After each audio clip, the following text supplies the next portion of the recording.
Hello, dear students. So let us understand chapter number 5 towards green energy. तो पहले तो समझते हैं टाइटल का मतलब क्या है। हमारे चैप्टर का जो टाइटल है टूवर्ड्स ग्रीन एनर्जी, इसका क्या मतलब होता है। तो सबसे पहले समझिए एनर्जी के बारे में तो सर हम काफ़ी कुछ जानते हैं। एनर्जी क्या होती है, उसका यूनिट क्या होता है, कौन से फॉर्म्स होते हैं, एनर्जी कैसे ट्रांसफॉर्म होती है एक फॉर्म से दूसरे फॉर्म में, कौन से टाइप की एनर्जी होती है, काइनेटिक एनर्जी, पोटेंशियल एनर्जी, ये सारी बातें हम जानते हैं। ठीक है, तो एनर्जी के बारे में हमने काफ़ी कुछ ऑलरेडी पढ़ रखा है, सुन रखा है, समझ रखा है। अब समझते हैं ग्रीन एनर्जी क्या है ये। तो क्या सर ग्रीन एनर्जी हरे कलर की होती है क्या, ग्रीन कलर की होती है क्या? नहीं बेटा, ग्रीन एनर्जी मतलब यहाँ पर हरे कलर की एनर्जी नहीं है। ग्रीन एनर्जी मतलब ऐसी एक एनर्जी जिसको बनाने के लिए या ट्रांसफॉर्म करके वो एनर्जी प्रोड्यूस करने के लिए जो मेथड्स इस्तेमाल होती हैं, उन मेथड्स की वजह से नेचर को या एनवायरनमेंट को कोई नुकसान ना पहुंचता हो, और अगर पहुंचता भी हो तो कम से कम पहुंचता हो। ऐसी कोई भी एनर्जी बनाने के लिए या एनर्जी जो बनती है उसको हम क्या बोलेंगे, ग्रीन एनर्जी बोलेंगे, है ना। ग्रीन का मतलब यहाँ पे है रिलेटेड टू एनवायरनमेंट। एनवायरनमेंट की बात हो रही है कि एनवायरनमेंट को कोई नुकसान ना पहुंचाते हुए जिस एनर्जी का प्रोडक्शन हो, that energy is called as green energy. अब टूवर्ड्स ग्रीन एनर्जी का मतलब क्या हुआ फिर? टूवर्ड्स मतलब ग्रीन एनर्जी के तरफ जाना है। तो जो अभी मेथड्स हम लोग यूज कर रहे हैं एनर्जी प्रोड्यूस करने के लिए, तो क्या वो ग्रीन मेथड्स नहीं है? नहीं, वो ग्रीन मेथड्स नहीं है। ठीक है, कहीं ना कहीं जो मेथड्स हम यूज़ कर रहे हैं आज के समय में वो ग्रीन मेथड्स नहीं है। वो कहीं ना कहीं नेचर को, एनवायरनमेंट को नुकसान पहुंचाते हैं। अब क्या क्या नुकसान पहुंचाते हैं वही तो हमको इसमें स्टडी करना है। ठीक है, तो अब सबसे पहले एनर्जी और उसका यूज़ क्या है, क्यों ज़रूरी है एनर्जी हमारे लिए। ठीक है, तो जैसे हमारी बेसिक नीड्स क्या है भाई, हम जो बचपन से किताबों में पढ़ते आ रहे हैं, what are the basic needs. तो हमारी बेसिक नीड्स हैं फूड, क्लोथ एंड शेल्टर। ये 3 बेसिक रिक्वायरमेंट होती है किसी भी इंसान को सस्टेन करने के लिए, है ना। जिंदा रहने के लिए क्या चाहिए? कपड़ा चाहिए, रोटी चाहिए, मकान चाहिए, ये 3 चीज़ें चाहिए, शेल्टर चाहिए, है ना। इसके अलावा आज के समय में अगर हम देखें तो आज के समय में एक इम्पॉर्टेंट चीज़ हो गई है इंटरनेट। इंटरनेट एक बहुत इंपॉर्टेंट चीज़ हो गई है हमारे लिए, तो एक बेसिक नीड वो भी हो गई है। उसके अलावा और अगर हम देखा जाए तो एनर्जी भी एक इम्पॉर्टेंट बेसिक नीड हमारे लिए हो चुकी है। तो एनर्जी के बिना हम अपनी लाइफ इमेजिन नहीं कर सकते हैं, या अगर इमेजिन करने की कोशिश करेंगे तो काफ़ी भयानक वो चीज़ हो सकती है। ठीक है, तो आज की मॉडर्न सिविलाइजेशन में एनर्जी एक बहुत इंपॉर्टेंट चीज़ बन चुकी है हमारे लिए, है ना। तो अब एनर्जी का जो यूज़ है वो हम कई तरह के अलग अलग फॉर्म्स में करते हैं, कई तरह के अलग अलग काम करने के लिए, है ना। अब एनर्जी का जो एक तो फॉर्म है हमारा इलेक्ट्रिकल एनर्जी, वही हमारा इस चैप्टर में मेन मोटो होने वाला है। इलेक्ट्रिकल एनर्जी के ऊपर ही हम फोकस करने वाले हैं कि इलेक्ट्रिकल एनर्जी कैसे बनाई जाए, है ना। ये हमारा जो चीज़ है, तो इलेक्ट्रिकल एनर्जी क्यों चाहिए, कौन से काम के लिए इलेक्ट्रिकल एनर्जी चाहिए। तो जैसे अभी आप वीडियो देख रहे हो, चाहे आप मोबाइल में देखिए या फिर कंप्यूटर में देख रहे हो, या भी जैसे भी देख रहे हो, तो आपको उस अप्लायंस को चलाने के लिए क्या चाहिए, इलेक्ट्रिकल एनर्जी चाहिए। बल्ब लगाया हुआ है, फैन लगाया हुआ है ना, इलेक्ट्रिकल एनर्जी चाहिए उसको चलाने के लिए। टीवी हो गया, एसी हो गया, वॉशिंग मशीन हो गया, इलेक्ट्रिक आयरन हो गए, कई सारे इलेक्ट्रिकल अप्लायंसेस जो हैं that are working on the electrical energy. ठीक है, इलेक्ट्रिकल एनर्जी एक इम्पॉर्टेंट चीज़ हो जाती है। उसके अलावा कौन से फॉर्म्स में एनर्जी चाहिए हमको, तो लाइक हीट एनर्जी के फॉर्म में, कुकिंग करते हैं, खाना बनाते हैं, तो उसके लिए हीट एनर्जी चाहिए, थर्मल एनर्जी चाहिए, है ना। तो ऐसे कई तरह की एनर्जीज हैं जिसका इस्तेमाल हम करते हैं अपने डे टू डे लाइफ के कई सारे काम करने के लिए। तो इस पर्टिकुलर चैप्टर में हम लोग बात करने वाले हैं इलेक्ट्रिकल एनर्जी के लिए, इलेक्ट्रिकल एनर्जी को कैसे प्रोड्यूस किया जाए। अब प्रोड्यूस शब्द बोलना थोड़ा सा गलत हो जाएगा। एक्चुअली जैसे कि आपने एक लॉ सुना होगा, like law of conservation of energy. क्या कहता है उसमें?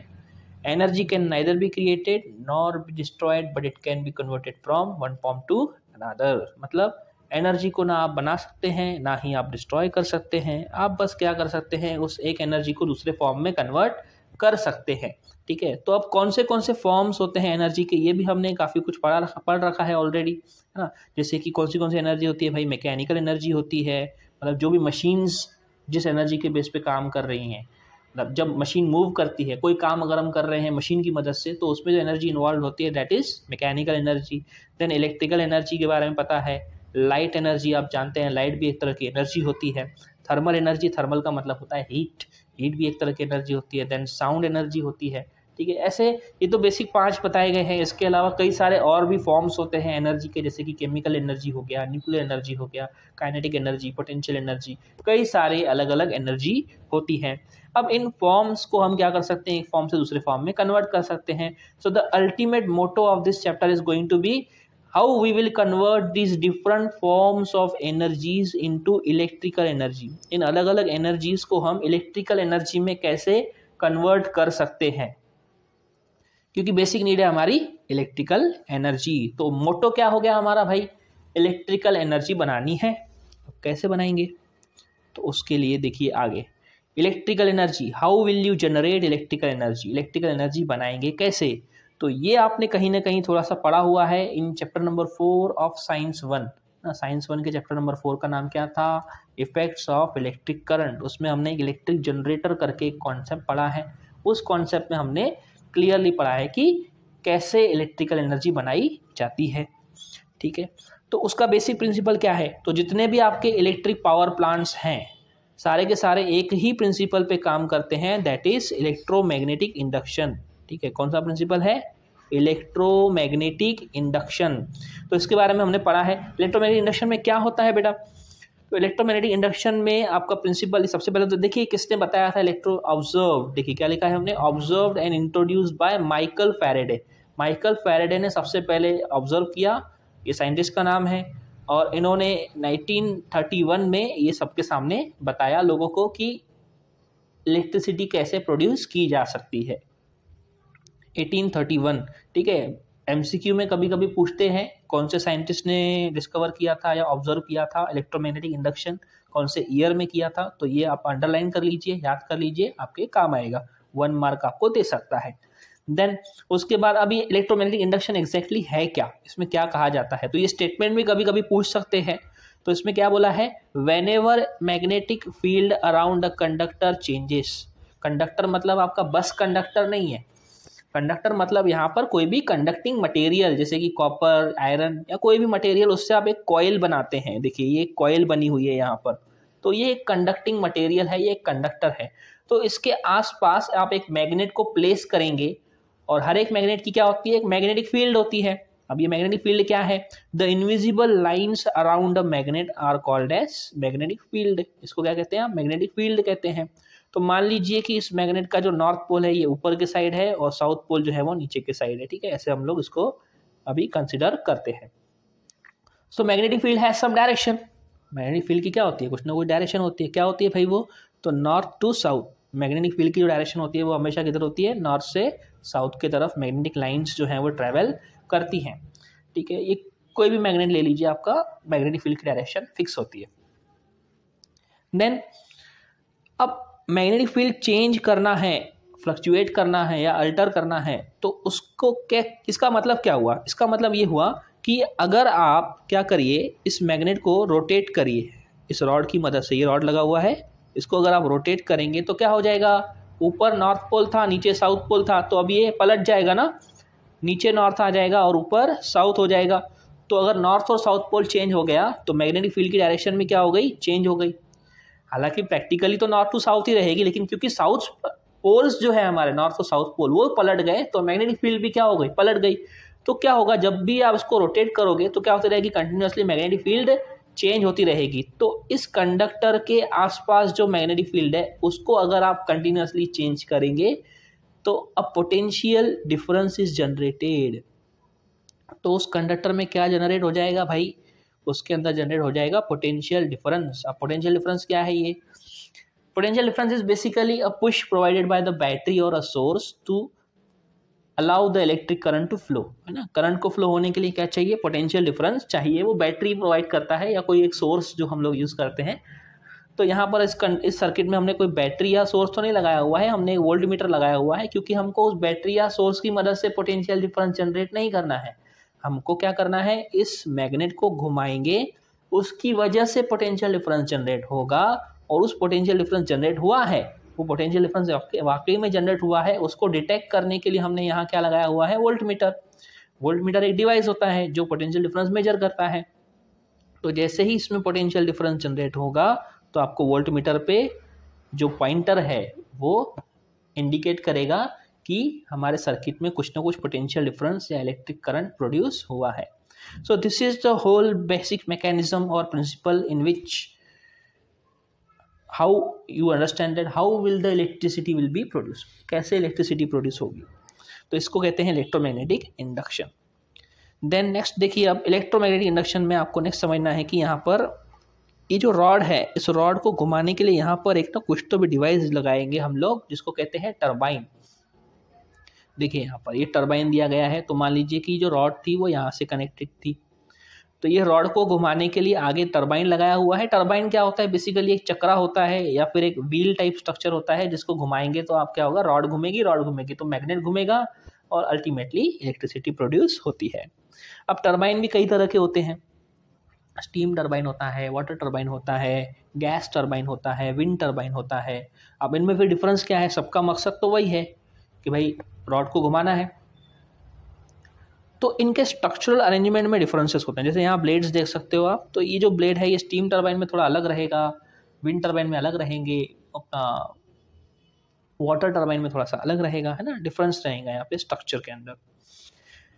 अब यहाँ पर क्या दिख रहा है, और इस नोजल से क्या आ रहा है, हाई वेलोसिटी स्टीम आ रहा है. स्टीम किसको बोलते हैं भाई, बाफ जो होती है स्टीम उसको बोलते हैं आप, है ना. तो स्टीम आ रहा है यहाँ पर, और स्टीम के पास कौन सी एनर्जी है, काइनेटिक एनर्जी होती है. उस काइनेटिक एनर्जी की मदद से क्या होगा, यहाँ पे ये टरबाइन घूमेगा, अल्टीमेटली इलेक्ट्रिसिटी प्रोड्यूस होगी. अच्छा, अब इस डायग्राम में क्या दिखाया गया है, इस डायग्राम में आपको बेसिक स्ट्रक्चर दिखाया गया है आपके इलेक्ट्रिक मोटर का, सॉरी जनरेटर का. इलेक्ट्रिक जनरेटर का बेसिक स्ट्रक्चर क्या होता है, तो इसमें एक कॉइल होती है, कॉपर से बनी हुई है कॉइल है, ठीक है. ये आपका कंडक्टर हो गया.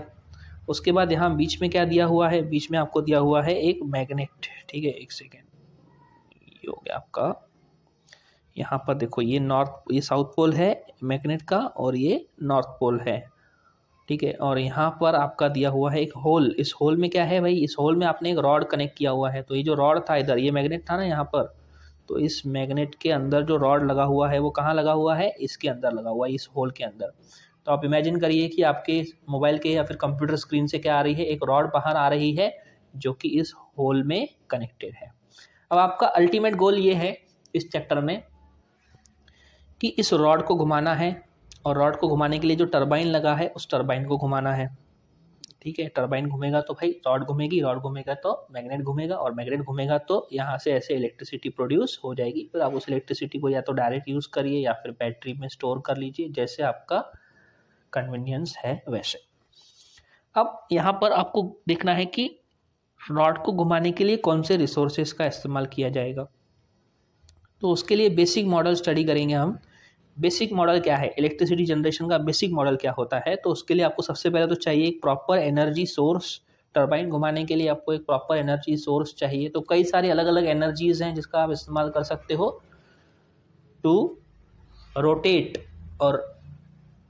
The turbine, right. टरबाइन को रोटेट करने के लिए, घुमाने के लिए. देन टरबाइन घूमेगा तो टरबाइन में काइनेटिक एनर्जी आएगी, उससे फिर जनरेटर का काम क्या है, इलेक्ट्रिकल एनर्जी बनाना. तो मेन चीज़, चार चीज़ें कंपोनेंट्स होंगे आपका. एक तो आपको क्या लगेगा, एक तो सोर्स चाहिए. उसके बाद नेक्स्ट आएगा आपका टरबाइन. उस सोर्स की मदद से टरबाइन घूमेगा. फिर टरबाइन घूमेगा तो आगे कनेक्टेड होगा आपका इलेक्ट्रिक जनरेटर. तो ये जो आपको यहाँ जो स्ट्रक्चर दिखाया था ये वाला, ये इलेक्ट्रिक जनरेटर है. देन नेक्स्ट यहाँ पे आपको चाहिए इलेक्ट्रिकल एनर्जी, तो प्रोड्यूस हो जाएगी इसके अंदर. अब आगे समझना ये है कि कौन से एनर्जी रिसोर्सेज हो सकते हैं जिससे आप टरबाइन को घुमा सकते हैं. तो बेसिक दो टाइप के एनर्जी रिसोर्सेज होते हैं. एक होता है कन्वेंशनल रिसोर्सेज, दूसरा होता है मॉडर्न रिसोर्सेज. कन्वेंशनल रिसोर्सेज में क्या है, ये कन्वेंशनल मतलब जो हम शुरुआत से कई समय से, जब 1831 में फैराडे ने ये प्रिंसिपल दिया था, तो उसके कुछ साल बाद जब हमने इलेक्ट्रिसिटी प्रोड्यूस करना शुरू किया, तो उस समय से लेकर हम लोग आज तक जो मेथड्स इस्तेमाल करते आ रहे हैं उन मेथड्स को हम कन्वेंशनल मेथड्स बोलते हैं. मतलब इन मेथड से हो सकता है कि कहीं ना कहीं नेचर को, एनवायरनमेंट को थोड़ा बहुत नुकसान पहुंच रहा होगा या फिर काफ़ी ज़्यादा नुकसान पहुंच रहा होगा, तो इनको कन्वेंशनल बोलेंगे. उसके बाद मॉडर्न मेथड्स में ऐसी मेथड्स स्टडी करेंगे जो हमने आज के समय में हमने उन मेथड्स को इन्वेंट किया है, डिस्कवर किया है, और उससे नेचर को कम से कम नुकसान होता है, और अगर होता भी है तो उसको कैसे टैकल किया जा सकता है, उसके लिए हमारे पास पूरा प्लानिंग है। अब कन्वेंशनल में क्या क्या रहेगा, पहला है इसमें थर्मल। थर्मल मतलब हीट एनर्जी। तो हीट एनर्जी आप कोल में से इस्तेमाल कर सकते हो, कोयला जलाएंगे तो उससे हीट एनर्जी प्रोड्यूस होती है, या फिर नेचुरल गैस, ये भी दूसरा एक अपना पावर प्लांट रहेगा। तो दो तरह के thermal energy based power plant हम लोग स्टडी करने वाले हैं। एक होगा आपका कोल के बेसिस पे और दूसरा होगा नेचुरल गैस के बेसिस पे।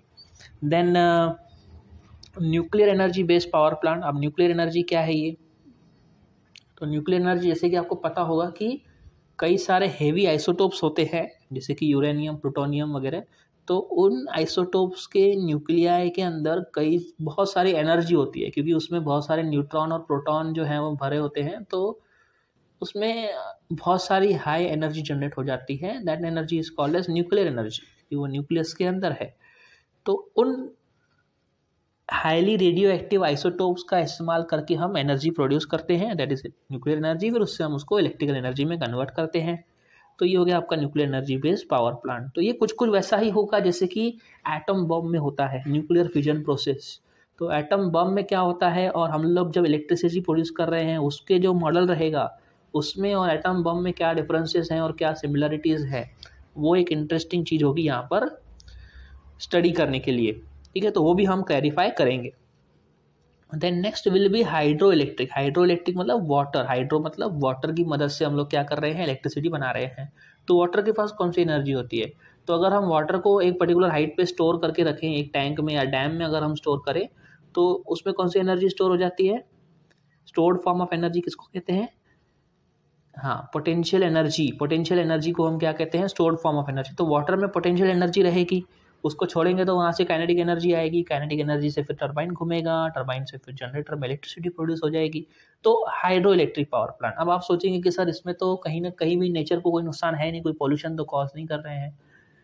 तो ये बेटा एक डिबेटेबल टॉपिक है कि हाइड्रो इलेक्ट्रिक पावर प्लांट ये कन्वेंशनल मेथड में रखा जाए या इसको मॉडर्न मेथड्स में रखा जाए, क्योंकि पहले के समय में इसको माना जाता था कि ये मॉडर्न मेथड है क्योंकि इससे कुछ खास नुकसान नहीं पहुंचता है नेचर को। लेकिन अभी रिसर्च में पता चला है कि कई सारे नुकसान, डायरेक्टली नहीं बट इनडायरेक्टली कई सारे नुकसान जो हैं वो इस मेथड में पहुंचते हैं। ठीक है, तो वो भी हम स्टडी करेंगे। ये एक डिबेटेबल टॉपिक है कि hydro electric energy based power plant जो है वो कन्वेंशनल है या फिर मॉडर्न मेथड है। देन मॉडर्न में देखेंगे हम लोग wind energy based power plant. तो जब हवा चलती है तो जोग्राफिकली अगर आप स्टडी करें तो कई सारे ऐसे जोग्राफिकल एरियाज हैं जहाँ पर हवा की काफ़ी ज़्यादा रफ्तार होती है। तो अब रफ्तार है मतलब क्या है, काइनेटिक एनर्जी है। तो विंड के पास, हवा के पास जो काइनेटिक एनर्जी है उस एनर्जी को इस्तेमाल करके हम उसको कैसे इलेक्ट्रिकल एनर्जी में कन्वर्ट कर सकते हैं, that we will be observing और studying in this model. Then next will be solar energy based power plant. Solar energy based power plant मतलब सोलार मतलब सन की बात हो रही है। तो सन में से कौन सी एनर्जी आती है, दो तरह की एनर्जी आती है, एक आती है लाइट एनर्जी, दूसरी होती है हमारे पास थर्मल एनर्जी या फिर हीट एनर्जी। तो उसके बेसिस पे दो अलग अलग प्लांट स्टडी करने पड़ेंगे। एक रहेगा आपका लाइट एनर्जी के बेसिस पर solar photovoltaic cell, then thermal energy के बेसिस पर रहने वाला है solar thermal energy based power plant.